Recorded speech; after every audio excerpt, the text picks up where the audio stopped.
On the morning of September 11th, 2001, U.S. time, America began an ordinary workday. Busy streets, morning TV running weather updates, and airports operating on their usual rhythm. But in less than 2 hours, the world witnessed a chain of events that reshaped how people think about security, war, and fear itself. According to the summary of the 9/11 Commission, the attackers did not use an army or missiles. Instead, they turned civilian passenger planes into weapons by crashing them into targets. The hijackers reportedly used small knives or box cutters and an aerosol spray, described as something like pepper spray, to control the cabin. 4 flights, 4 directions, one suffocating morning. The sequence has been recorded and reconstructed through many timelines, but the most widely cited backbone milestones are consistent. 2 planes struck the 2 towers of the World Trade Center, WTC, in New York City. 1 plane hit the Pentagon, and another crashed into a field in Pennsylvania after passengers fought back. These core points appear clearly in compiled timelines, such as those from the Miller Center, and align with how the 9/11 Commission describes the main course of events. In New York, when the first plane hit one of the towers, many people initially believed it was a severe aviation accident. Television began showing smoke rising, and early commentary remained cautious because no one could confidently confirm what had happened. But only minutes later, when a second plane struck the other tower, the accident explanation almost disappeared. Fear shifted into a chilling recognition. This was a deliberate attack. Chaos spreads, the skies close, and systems struggle to catch up with reality.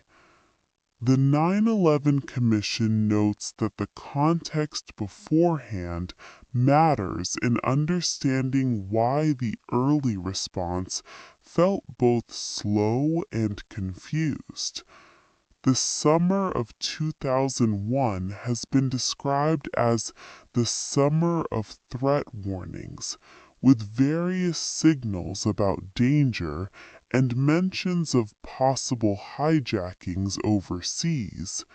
Yet there was no specific warning that clearly outlined the exact scenario that unfolded: suicide hijackers using commercial aircraft as weapons.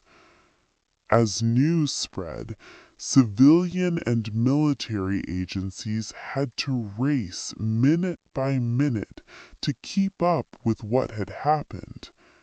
Air traffic controllers worked to determine which planes were in trouble, which had been hijacked, and which had lost contact.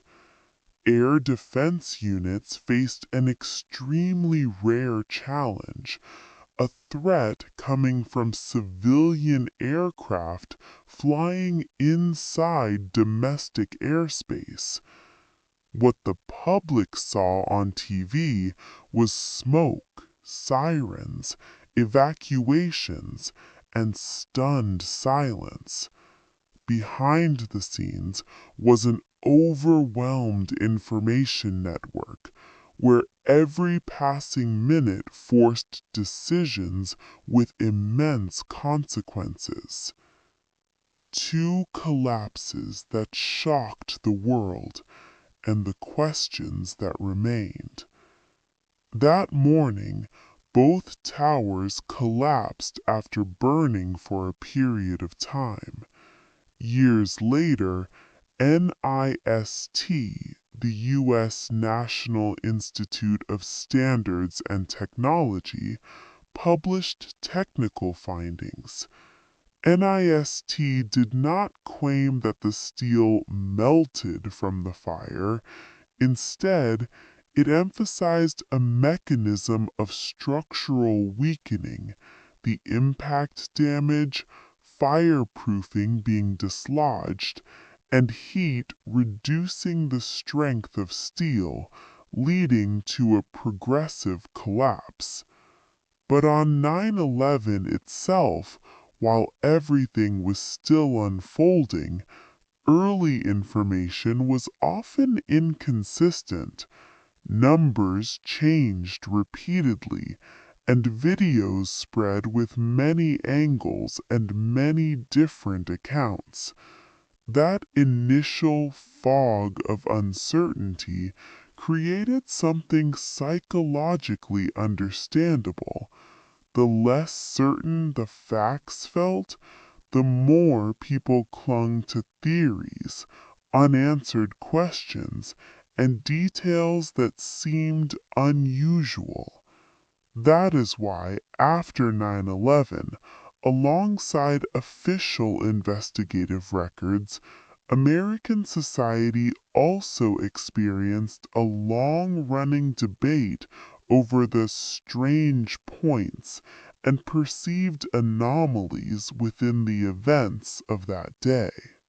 When people retell the events in chronological order, many often mention the feeling that the system was out of sync because the 9/11 Commission report includes passages that clearly show how confusing and fragmented the information flow was, especially in the early moments when the FAA contacted NEADS and air defense personnel asked, "Is this real world or an exercise?"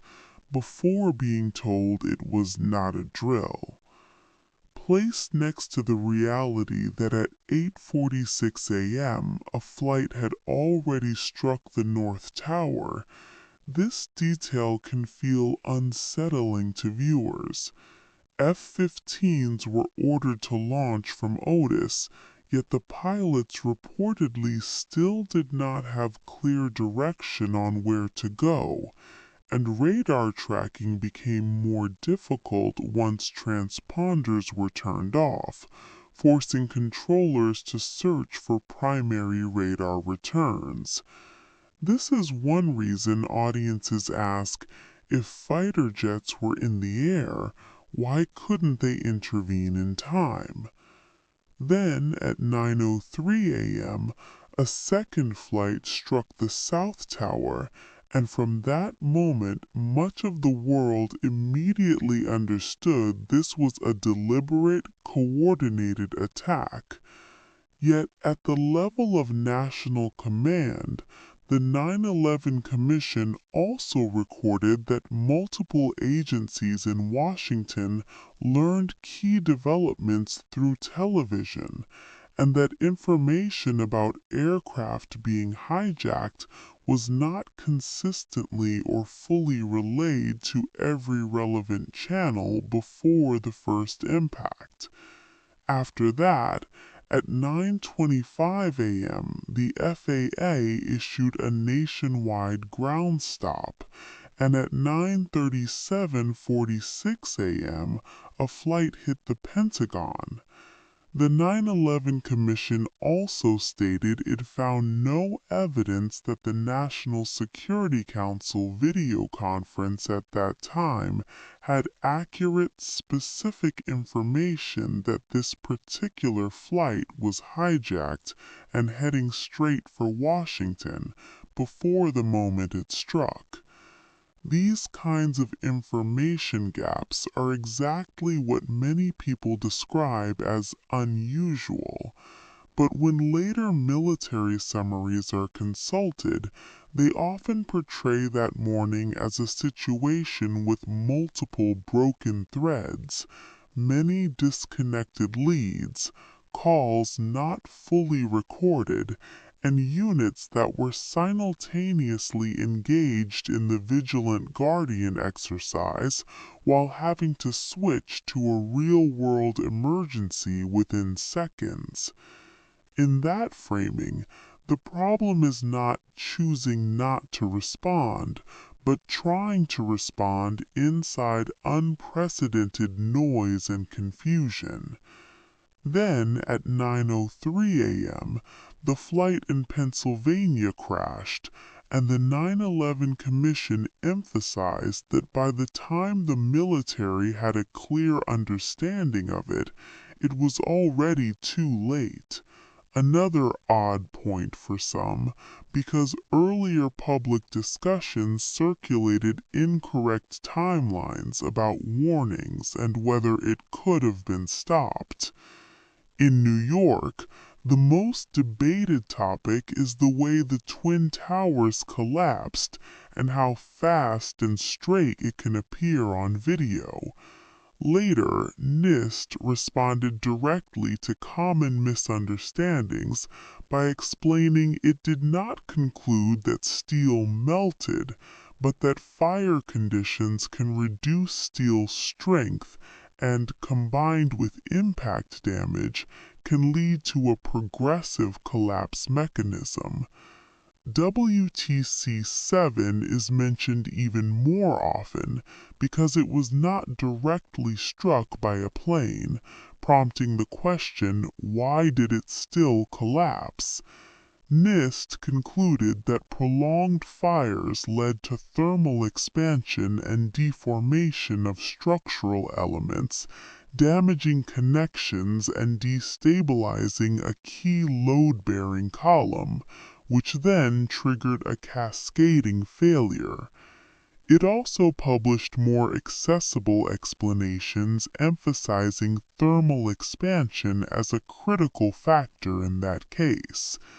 On the financial suspicion side, rumors circulated about unusual options trading before 9/11.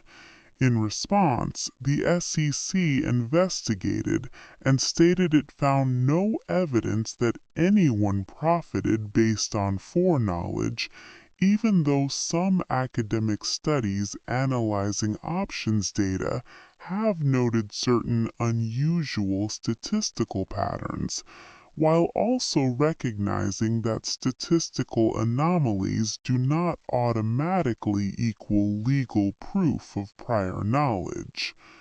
At the Pentagon, a common question is, why are the publicly available images so few and so unclear?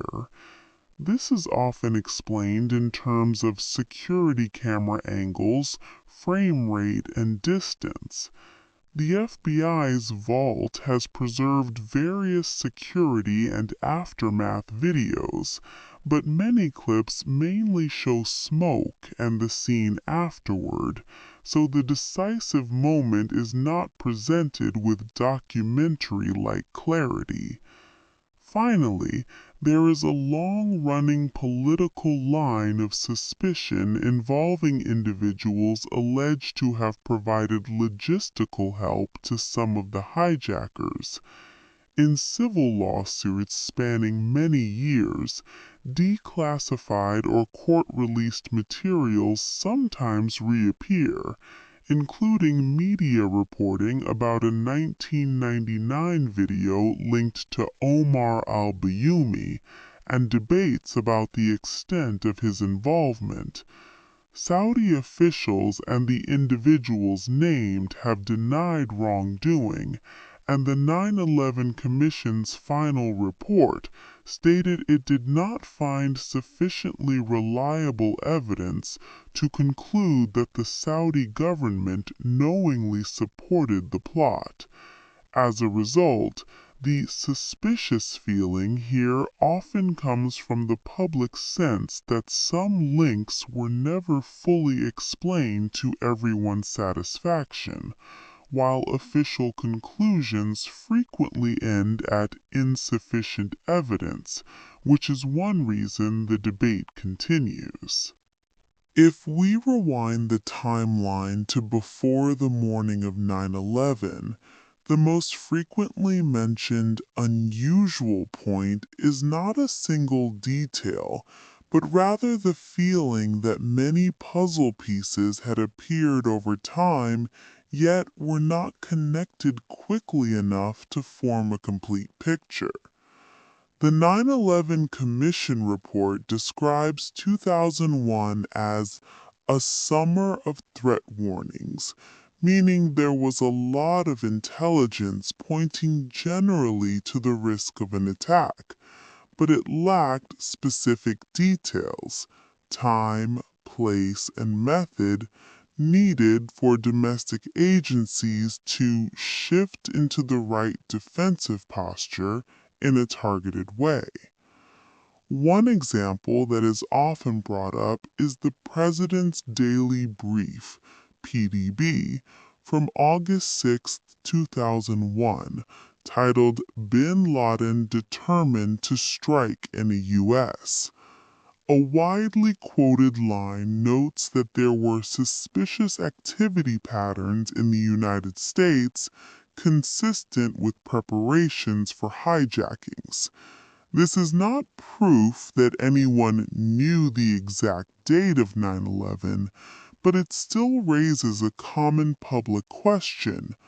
Why didn't a high-level warning like this lead to a chain of preventative measures that proved effective?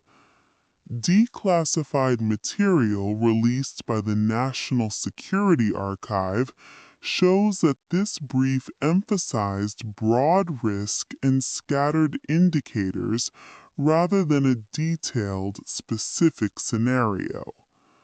Another disconnected piece often cited is the Phoenix Memo, dated July 10, 2001, written by FBI agent Kenneth Williams. In it, he recommended compiling lists and reviewing the U.S. civilian flight school system because he had noticed multiple individuals linked to investigations enrolling in flight training, and he explicitly raised the possibility of a coordinated effort to send people to the U.S. to learn to fly. Later internal reviews pointed out that the memo had been sent to FBI headquarters and read by various people, yet it did not become a comprehensive, wide-reaching inspection campaign before 9/11. The U.S. Department of Justice Office of the Inspector General also referenced this episode in a broader discussion of how the FBI handled terrorism-related intelligence. From here comes the suspicion in the public opinion sense. Why weren't these signals connected? Official explanations often point to walls of procedure and culture in information sharing between agencies before 9/11, which kept many items stuck as scattered leads rather than turning into direct action. Another odd point is that Al-Qaeda's plan did not appear overnight. It involved a long preparation process, travel, training, coordination, and organizing teams on U.S. soil. The 9/11 Commission provides names and timelines showing how the hijackers entered the U.S., trained, and arranged themselves into groups. This leads many people to ask how they could pass through so many gates without being stopped. Investigative materials typically describe a combination of factors, such as airport security standards at the time that sometimes allowed small, sharp objects through, and the fact that the dominant response mindset did not fully anticipate the plane as weapon scenario, making it harder for the system to recognize the true risk in time. When discussions turn to things being hidden, people often point to Pentagon video footage because publicly available images are not as clear as audiences expect from film or television. However, the FBI has uploaded a range of 9/11 related materials to the vault, including security camera clips that show the scene and smoke after the impact. This helps explain why many recordings capture mainly the aftermath rather than a clearly visible decisive moment, due to limitations of camera angle, frame rate, and distance. Similarly, in New York, doubts about the collapse mechanisms often surge from the visual impression that collapses look fast and straight on video. Later, NIST's technical explanations emphasized that the central factors were impact damage and dislodged fireproofing, which allowed fire to affect steel components more directly and for longer, contributing to loss of stability that progressed through the structure. For WTC 7, NIST issued a separate publication and noted that its final report was strengthened after a public comment process, showing that the agency was well aware of the public controversy surrounding that building. Finally, if we talk about suspicious points in a legal political sense, many people focus on civil lawsuits involving Saudi Arabia. For example, in 2025, a federal judge in New York denied Saudi Arabia's request to dismiss certain claims and allowed the case to move further into litigation, while ensuring that this concerned jurisdiction and the sufficiency of arguments, not a final ruling on the underlying truth. Taken together, these layers of information create a picture that is both clear and unclear. Clear in the sense that official documents identify the main milestones and perpetrators, but unclear in the sense that system failures and many step-by-step support links continue to be questioned. This is why 9/11 is not only a tragedy, but a long story about missed warnings, barriers to information sharing, and how a major event can leave questions that persist for decades. After the attacks ended, the story did not stop at the scene. It shifted into a behind-the-scenes phase: emergency response, city recovery, and a national-scale investigation. In the 9/11 Commission report, there is a lesser-known detail. New York's emergency call-taking and dispatch system was overloaded and not prepared for a catastrophe of that magnitude, which contributed to information moving too slowly between units.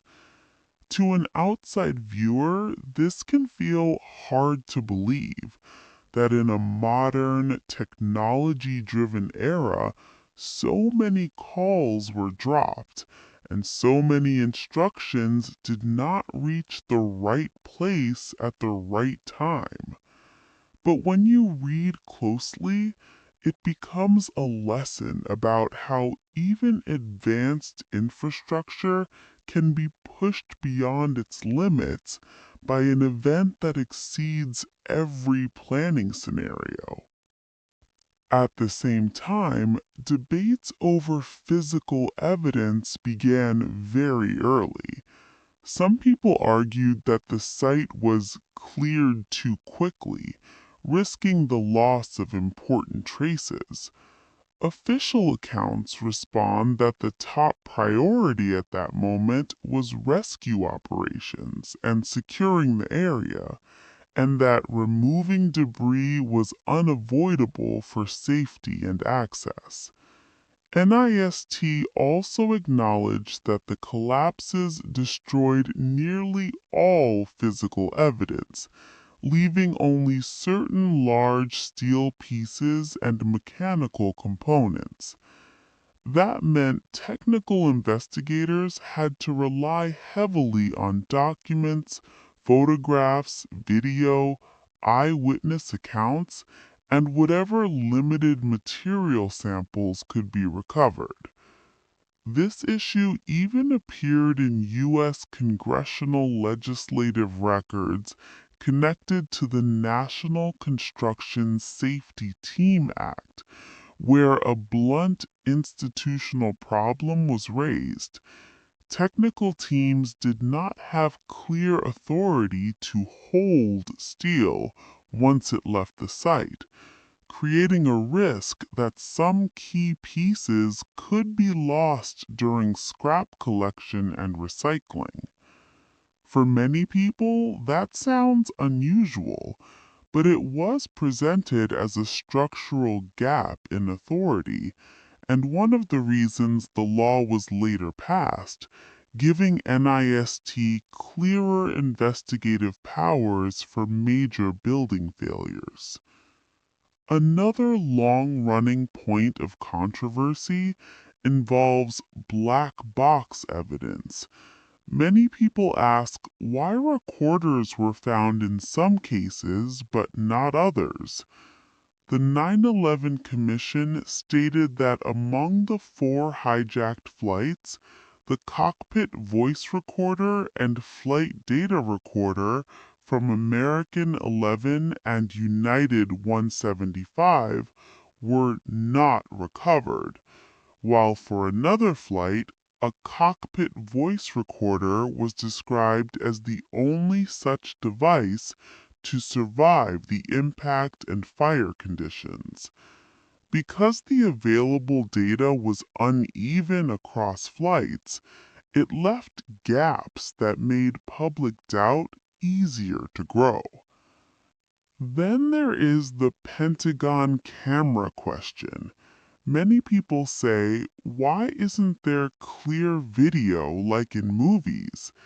In reality, the FBI released a set of 9/11 related videos through the vault, and much of what exists comes from security cameras with low frame rates and limited angles, recordings that tend to capture smoke and the scene afterward more than the decisive instant people expect to see.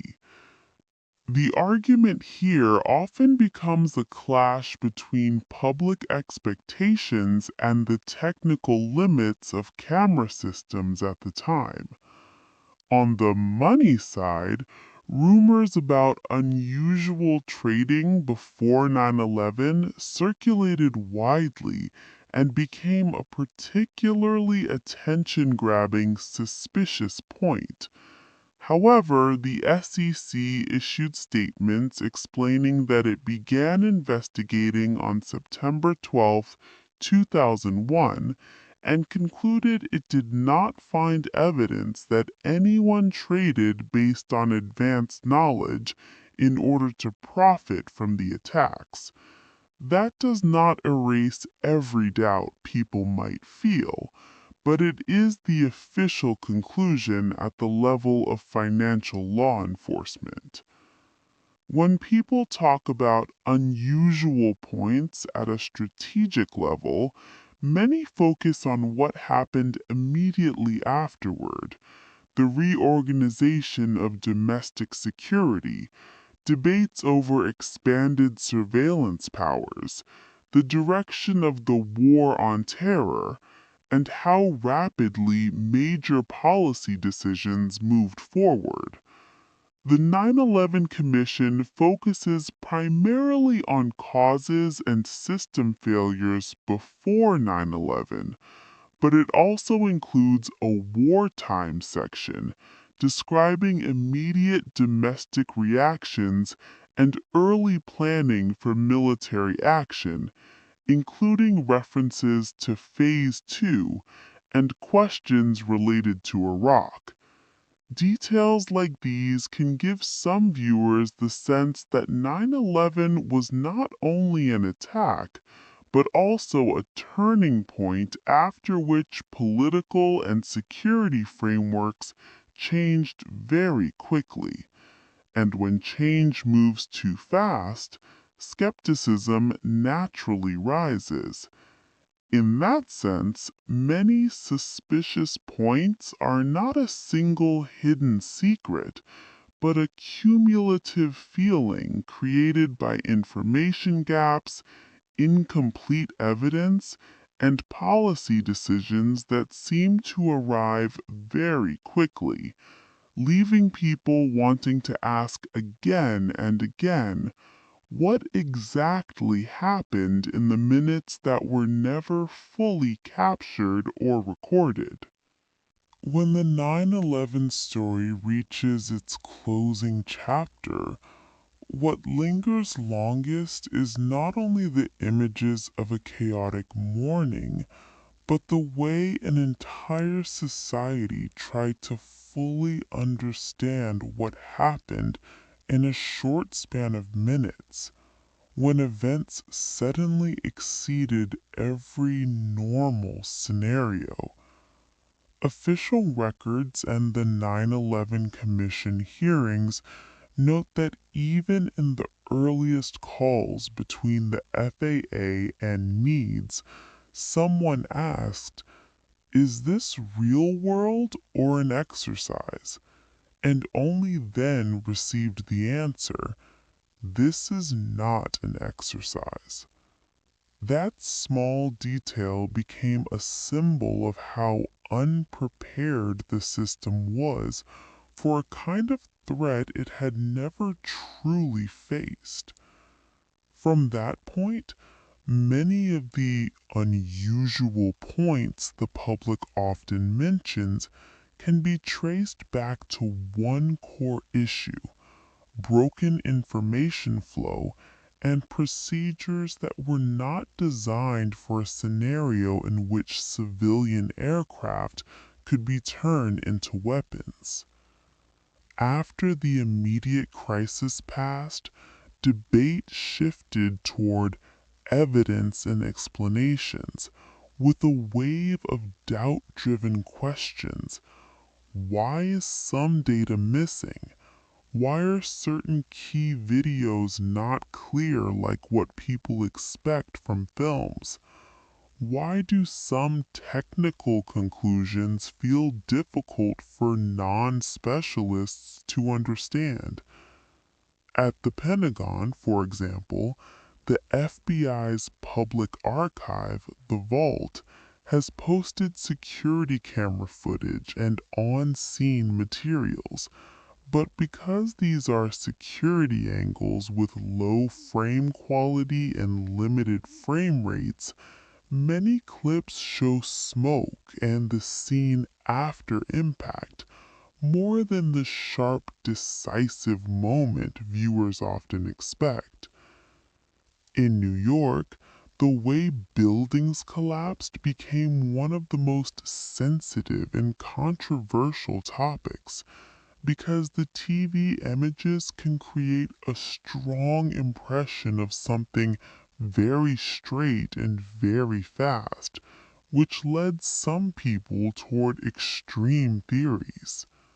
But in official technical conclusions, NIST, especially regarding WTC 7, specified a collapse time of 5:20:52 p.m. on September 11th after nearly 7 hours of fire, and focused its explanation on prolonged fire and heat-related structural effects that led to a progressive loss of stability. On the money and motive layer, rumors about market trading before 9/11 became especially loud because they sounded dramatic. However, the SEC stated it opened an investigation on September 12, 2001, and found no evidence that anyone had advanced knowledge and traded to profit. In academic circles, some studies have analyzed options data and described statistically unusual patterns, but statistical anomalies do not automatically equal legal proof of foreknowledge. Then there is the behind the scenes connections layer. One reason 9/11 never fully closes for many people is that it remains tied to persistent questions about logistics, intermediaries, and details that seem to emerge gradually over time. The 9/11 Commission even included financial documentation as an appendix to explain money flows and how investigators traced them. So, if we try to look at it fairly, the strongest suspicious feelings tend to arise where information breaks or where evidence is incomplete, where there are original documents, clear timestamps, defined investigative procedures, and legal accountability. We usually get a more stable framework for asking questions. That is why the most detailed way to tell the story, while still keeping it calm, respectful, and safe for YouTube, can be to clearly separate what has been confirmed from what remains debated, and then let listeners compare sources for themselves. In a major tragedy, it is possible for clear facts to exist alongside unavoidable gray areas because of limits in systems, evidence, and collective memory. And perhaps the most important thing when revisiting 9/11 is not chasing a sensational conclusion, but keeping clarity and restraint, respect for loss, and patience with reasonable questions. That attitude is what helps us learn the deeper lessons about security, information sharing, and how a society stands back up after an unprecedented shock.